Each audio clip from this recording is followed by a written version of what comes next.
Okey, hari ni Wiko tak nak cerita pasal kereta tapi nak cerita sikit pasal Toyota Capital Learn ni. Sebab masih ramai yang tengah confuse. Toyota Capital ni dia hanya ada easy beli plan ke? Kalau saya tak nak easy beli plan tapi saya nak learn dari Toyota Capital, boleh tak?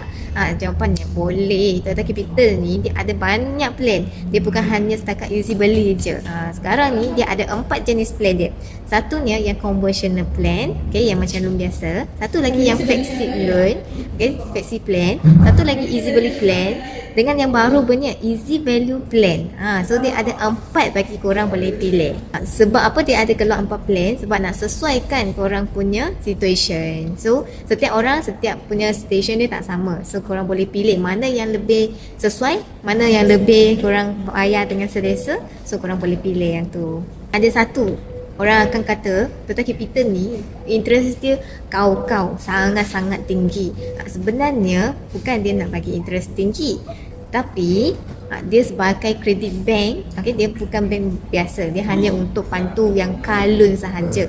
So untuk mana yang dia punya scoring lower, bank biasa tak boleh nak lepas. Ataupun dia first time nak beli kereta tapi tak ada kerento, ataupun dia baru je kerja, okay, dokumennya tak berapa strong, boleh masuk ke Toyota Capital. Toyota Capital akan bantu.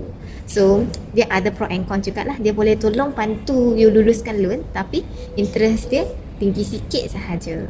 Last sekali, Toyota Capital dia ada buat promo rate juga serentak 2.5% ke atas. Untuk model-model Corolla Cross, Corolla Altis, Vios, Yaris, Hilux, Innova Zenith dengan Camry. So kalau korang ada berminat dengan model-model macam ni, korang boleh rush Wiko, sedia membantu dapatkan kereta idaman. Apa yang nak tahu boleh komen cerita kat bawah, nanti Wiko syawahkan. Bye.